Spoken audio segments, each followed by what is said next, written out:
Hello, and welcome to Xfinity channel on education. Today we're going to look at Englishness. And before we do this, I had to ask some of my Spanish friends what they thought of the stereotypical English person was. And they were hitting me with carpets in the bathroom and drunk on holiday, Mary Poppins, fake eyelashes. All sorts of things ring true to you. But before we go into looking at some of the English stereotypes and what is Englishness, Paul, it's really difficult to even understand the constitution of the whole country. Can you give us a bit of an explanation to get us started? Yeah, so people have different opinions of what actual the country is, and they have difficulty understanding the name of the country.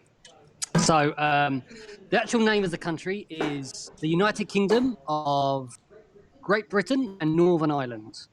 So within that, we have England, Northern Ireland, Scotland, and Wales. And Great Britain doesn't mean that Britain is great. It means that, it is. It means the greater general area. So Britain is one single landmass. It's one island.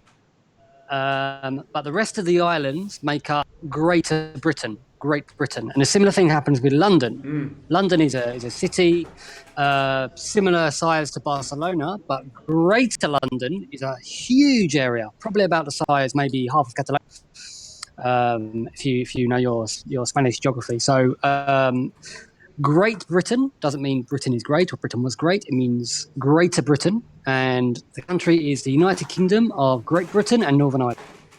Brilliant. Thanks, Paul.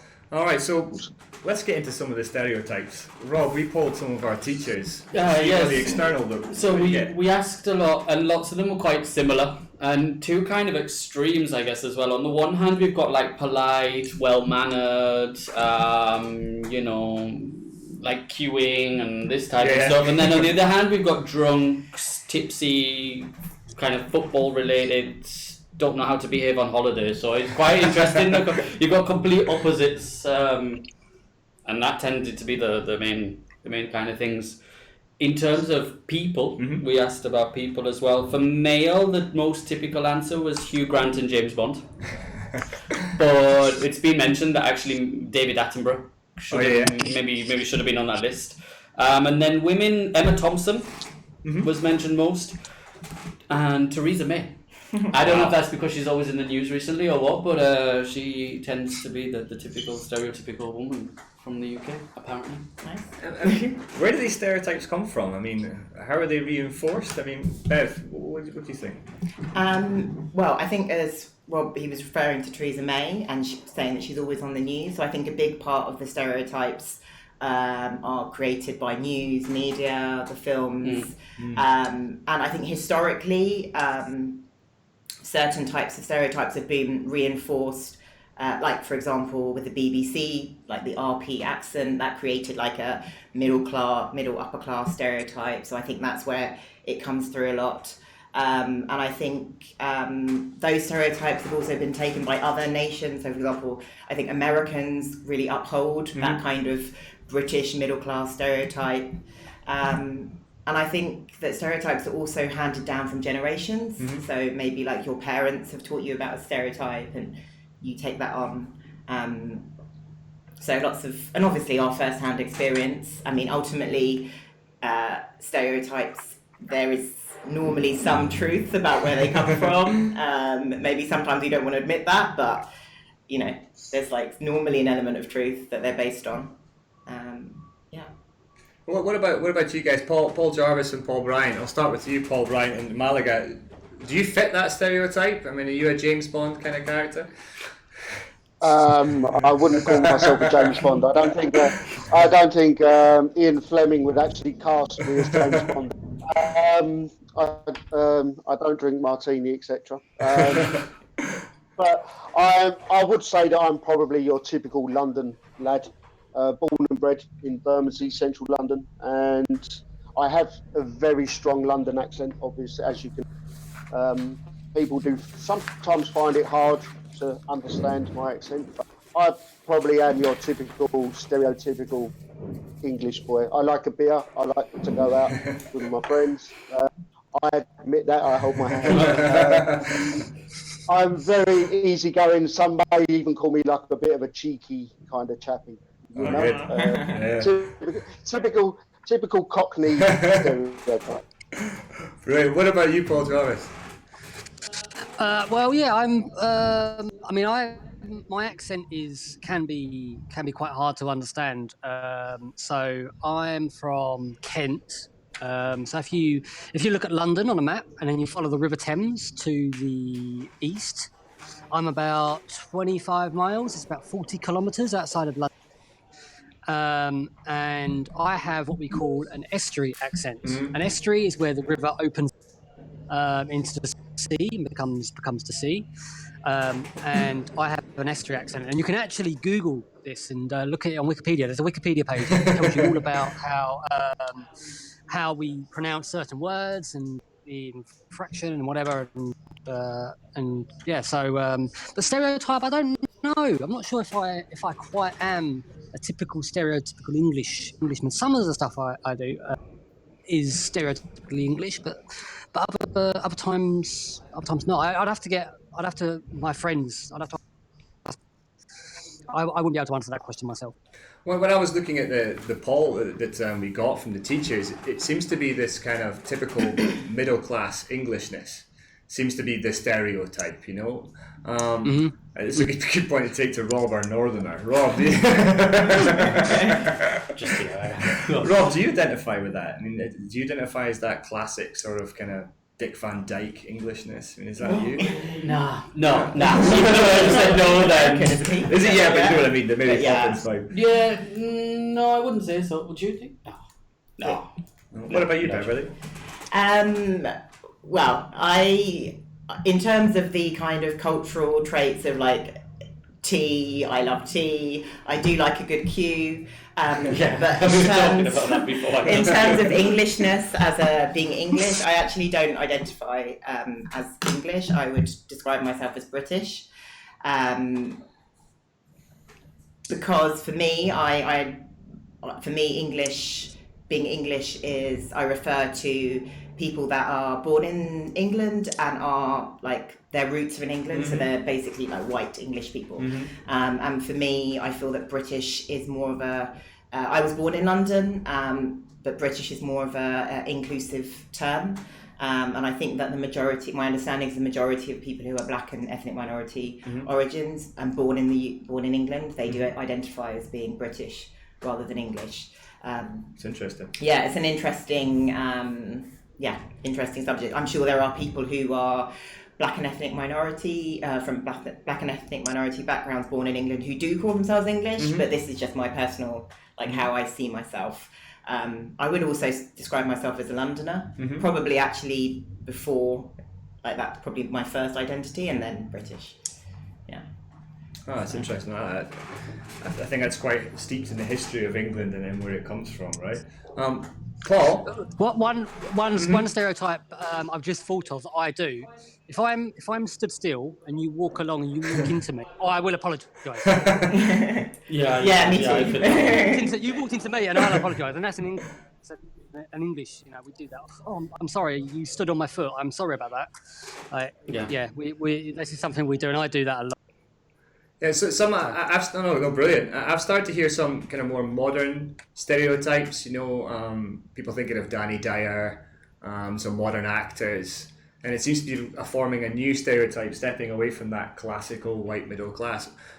Paul, where does that, Jarvis? Where does that come from you? How's that progressed? The the stereotypical kind of Englishness that films, I guess. So it's how we are sold and perceived around the world by people, and that comes from films. Obviously, you've got films like Lock, Stock and Two Smoking Barrels.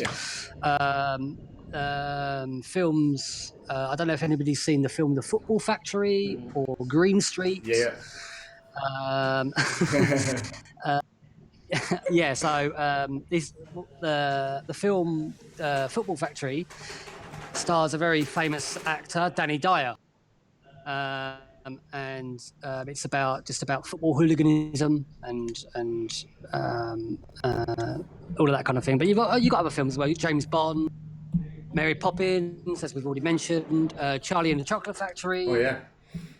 Yeah, I mean, I don't know if anyone else can think of any more, but yeah, there's just some examples of how the Britishness is sold. And what you were saying about the middle class England, that's in England we say Middle England, so that's kind of just below the Midlands, but just north of London. That kind of belt as you go from kind of Norfolk, Suffolk, around to kind of Reading and down to the middle of the south coast. That's Middle England, and that's where Theresa May is from, and that's why possibly she's kind of perceived as this kind of proper kind of English stereotype, because that's where she's from. Yeah, cool. Done. You mentioned to me before your feeling of Englishness comes from sport, and you also were talking something about the tribalism that kind of exists within England. Can you give me a bit more on that? We talked about it earlier. Yeah, I think the tribal. Well, I mean, we have everybody has symbols. Everybody around the world has symbols, and in England we're no different. Three of the symbols we have. This glorious flag sitting here behind me is the flag of St. George. But he wasn't English. He was a a Roman officer, possibly in Palestine or in Syria, somewhere in the middle. And he converted to Christianity, and he was made a martyr, and then he was made a saint. And because England was a very Catholic country in the past, we adopted him as our saint, as many countries did, same in Catalonia, and we adopt his flag. But it's interesting how many people that carry this flag don't realise that they're actually carrying a flag of an immigrant. Yeah. Because it's not like they wouldn't think this. Another symbol we have is the three lions. When you have the three lions, the England football badge. This comes from actually a Frenchman, Geoffrey of Anjou. He was the father of King Henry II. And King Henry II, when he went into battle, he had a shield, and on the shield was three lions, and that's where it comes from, France. Oh my goodness! So it's funny how people are like, yeah, three lions, yeah, so English. No, French. But yeah, we do have tribal, and we do sort of have this territory is mine, and this belongs to me, and crazy, just mindlessness, just fighting and violence and football hooliganism and all that kind of thing. No, it's something that watching like England playing the World Cup and Europe and stuff, from the comfort of my sofa, because Scotland aren't in it. I see these guys singing songs about St. George, and it's interesting. I've always wondered who he is. This fabled dragon slayer. Paul, you're a Millwall fan. I mean, that's the stereotypical 80s football hooligan, right? You guys are famous for the Millwall smile and all sorts. But I think of you more as a Cockney geezer. So what is it about being from your neck of the woods that brings to the English culture and essentially the English language as well? I think it's obviously, as I said, being a Cockney, you're perceived as being like a cheeky, happy-go-lucky person. Scoundrel.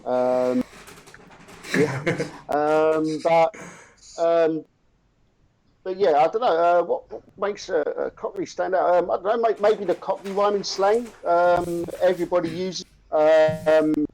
Obviously, if we say things like, let's say, for example, let's go down the battle cruiser. Translated is the boot. It's all to do with different sounding. I think everybody knows what the apples and pears means. Obviously, stairs. Rubber Dub is the pub. There's the list is endless. Dog and Bone. Dog and Bone. The Dog and Bone. Yep. Let's talk. Yeah, give me a call on the Dog and Bone. Yep. As I said, the list is endless on Cockney wine and slang. But I think we're more famous for that. I'm technically not a Cockney. Cockneys are more East London than South London, which I'm from. But as I said, I think it's just a general, you're a Londoner, you're a Cockney. But I think it's also the banter that we have where you perceive people from different areas of the country in different ways. Like you see a Geordie different from a Liverpudlian to like a Mancunian, for example. Obviously, that revolves around football. Also, as you mentioned, with Millwall fan, we're not bad anymore. we're in a good, loving family club now. You're reformed. You're reformed. We need to rehab. Yeah, but I mean, we see. Let's take Newcastle for example. You're probably stereotypical Newcastle football supporter.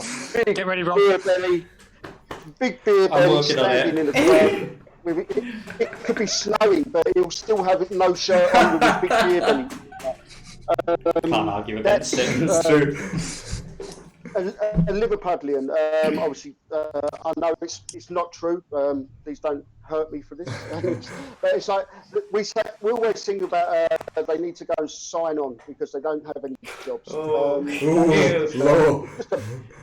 It's just a banter, just a joke thing. Obviously, they have jokes about us Southern fairies. That's right. Also, like Yorkshire, they got a flat cap and a whippet, and race pigeons.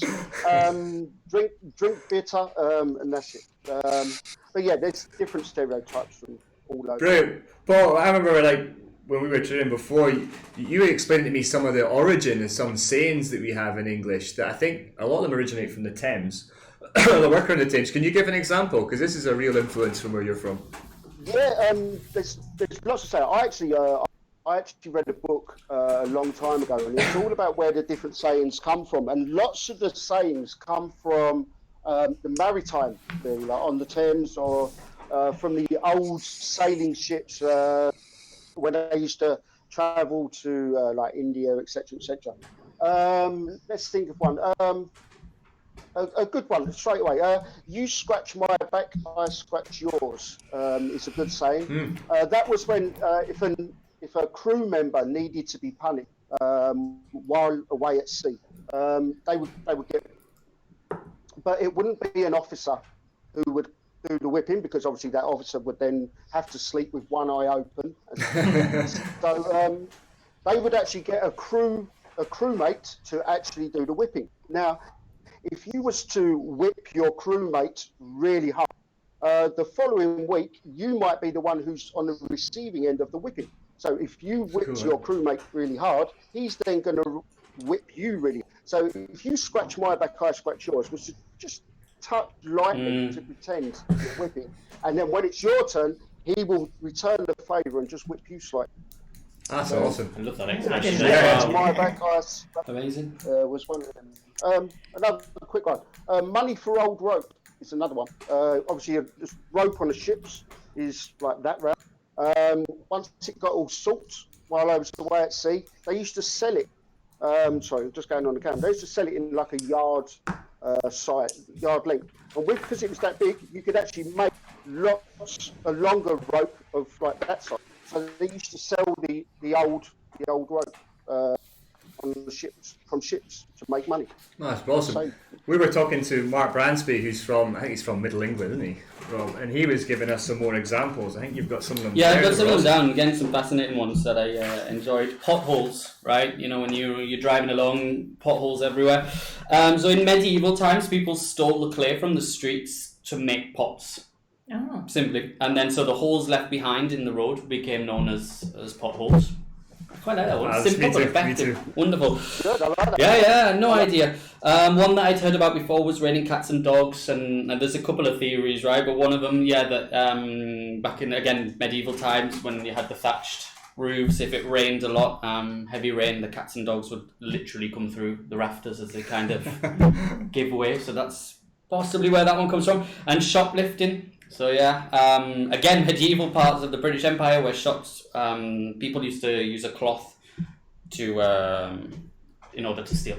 So they'd have a cloth and they'd lift it to steal. So there we go, shoplifting. It's the one that he mentioned on Wake that freaked me out the most. So yeah, so I've got that one. So it says in medieval times they ran out of space to bury people, so they emptied the old coffins. They found scratches on the coffins. These poor people were clearly still alive. Still alive, yeah, buried alive. And then so they had a period of time to make sure they were dead and wouldn't awaken. Hence Wake. Hence a Wake. I just thought it was a place you went to get drunk after a funeral, yeah, but me it too. has a purpose. Yeah, I had no idea. Oh, that's awesome. Brilliant. So, I mean, we've heard enough from these Southerners. I think it's about time you define. I'm going to stand up for the north now. So, you're from Newcastle. I mean, what is about being a Geordie apart from Gaza and Geordie Shore? Well, let's say, I was going to say, so when I go to a class and I meet new students for the first time, you know, the typical where you're from, etc., that type of thing. I'll answer Newcastle. I get two answers, either Geordie Shore or the football team. So we're kind of known, I think, for them two things. Football team. I think a lot of it come kind of the stereotypes maybe to do with the dialect as well. So I know obviously I don't use it too much in class or working, but especially when I'm back home with friends and all that. So we use, you know, gan instead of going, Aid, Hawaii, Canny, and maybe you. Yeah, we use it too. Yeah, I as well, which maybe is in a bit of a similar to Scotland. But yeah, I guess they fit some of those stereotypes. In fact, they do love football and beer, which again, I think people would kind of associate with I think a lot of us northern monkeys, we can understand each other. It's the southern fairies that we struggle to understand because they have a different way of talking, right? The jealousy at the end of the day. We pay for your food. We're not going to start those cars. You go all sorts of wrong. Brilliant. So we can see there's a lot of diversity within England itself. There's lots of different accents, lots of different regional stereotypes. But there seems to be this overall thing that we're polite. Well, your guys are polite. I'm not English, but that you're polite. But for me, I find this quite bizarre. For a country that's invaded and stolen most of the world, that people still get seen as being polite. Where does this come from? I don't know. I was going to say, especially as, like I said at the start, right? You've got all this kind of polite, well-mannered, you know, sensible kind of, and then on the other hand, you got this drunken on abroad in Magaluf or whatever, you know. So I really find it difficult. I don't know where it comes from. Well, I've got my cricket jumper on just now, and I know that Paul Jarvis has got a quote on that for me. Yeah. If somebody's seen to be not playing by, then we say that's not cricket. So let's say you have a business deal and you don't sign the contract, you just do a handshake. And if then you go and do a deal with somebody else and you renege on the deal, it's not cricket, man. Come on, you've got to play by the rules. And another one is chivalry, the act of chivalry.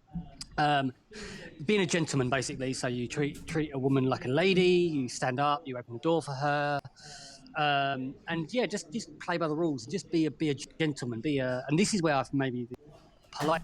So we'll steal your country and we'll take all your grain, but we'll be polite about it and we'll say please and thank you, and we'll open the door for you, and we'll put you in chains and flavour it. So brutal. No, that's probably where it comes from. I agree. I think with the whole English or British etiquette thing we've become quite famous for that throughout the world, and I guess maybe that when we were in the colonies, the people who were native to those countries saw the etiquette as something to aspire to. So maybe that kind of helped create these stereotypes of really, polite, these different, these ways of behaving which were seen to be superior or etc.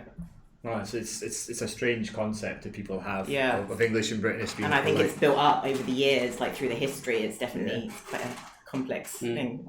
But I guess it is true to some extent, because like Paul said, right, we do say please and thank you a lot as well. So, even when I'm here, I find myself saying gracias so often that they kind of look at me a bit strange. I keep saying gracias 10 times, I'm just giving you a croissant across, And I say it about 10 times, thank you, you know, please. And so people have actually told me to stop saying thank you, please, and thank you so much. Yeah. Like, okay, it's enough now. I'm quite happy being rude. Rob, we've got maybe some live questions. Yeah, we've got some questions. One of them from Cameron. One of your lot up there. He asked about, so I think we're going to come on to about food as well, right? Because obviously I have some good chats with students about food. So he says, what do you think is the typical English food, both the reality and the perception? Well, because the reality is awful, isn't it? Everyone thinks British food and they think it's awful, it's fish and chips. But it's actually not. It's not bad. It's not bad, you know. I find myself defending. I'm sick of spending my life defending English food. Like, it's not that bad. Like, there's lots of like home cooking, like shepherd's pies and this type of stuff, which are delightful. That's quite northern, right? Sunday roast, amazing.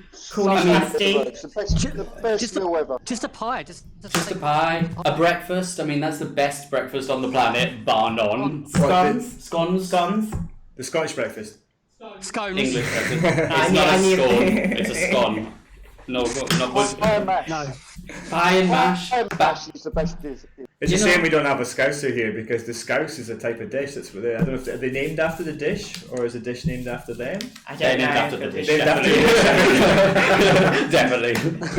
What? But that's the first time I've heard. That's the first time I've heard somebody say it's a shame there's not.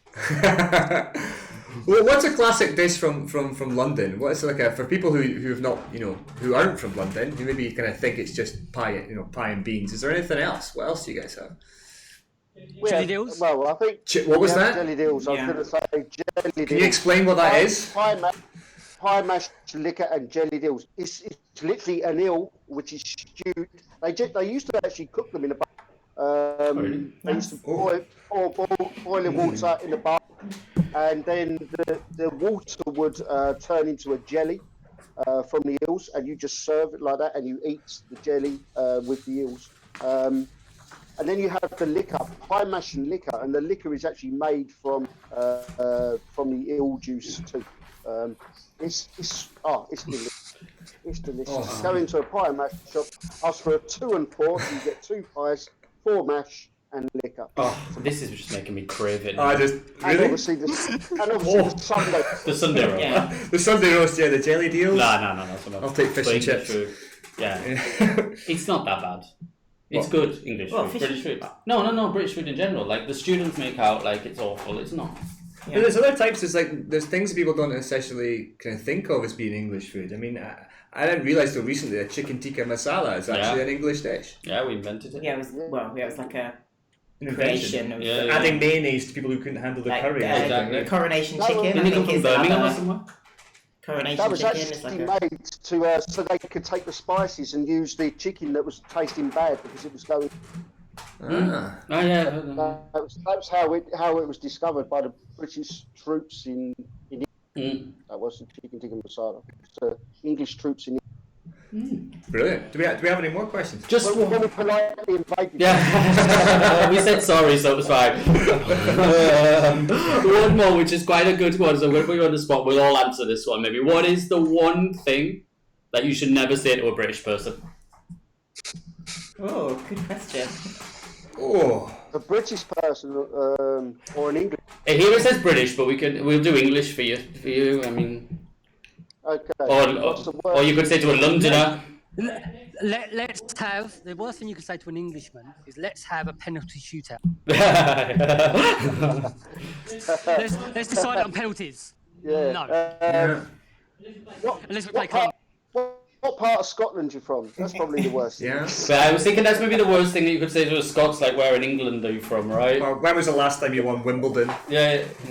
Would be a good one. Yeah. I don't really have anything. Mine kind of tends to be more regional in this respect, then. So it would be like something to do with local rivalries rather than anything that would offend me being English. I think the only thing I can think of with English is the rivalry with France. That seems to be the That was strongest where I was one. going as well, maybe. So when you mentioned that it had the French influence on the actual flag, I found that quite ironic. They love us People- really. Yeah.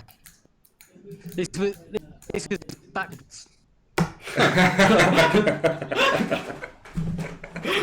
And on that note, So when people are traveling to England and they're wanting to get around, I mean, people often say they go to London. and London, England. London, and I say to them, that's not England, that's London. But London has accents, and it's got many accents within Greater London. In your opinion, guys, what's the most difficult accent to understand in England, and why? Difficult? I don't know. Difficult. I was going to say Birmingham. Yeah, I was going to say a Brummie accent can be. Well, no, actually, I don't think it's the worst to understand. I think the Birmingham is the laziest and most draining. Yeah, it just sounds like that. I would say possibly George. If you have a really strong accent. Although it's still other Cornish as well. Cornish is good. Yeah. Could anyone do an impression of a Cornish accent? Go on, Paul. Possibly. I've got to make it sound like I'm having sex with my cousin. So I don't know if I can. Combine Why harvester. don't you just sound like you're a farmer, which is the stereotype.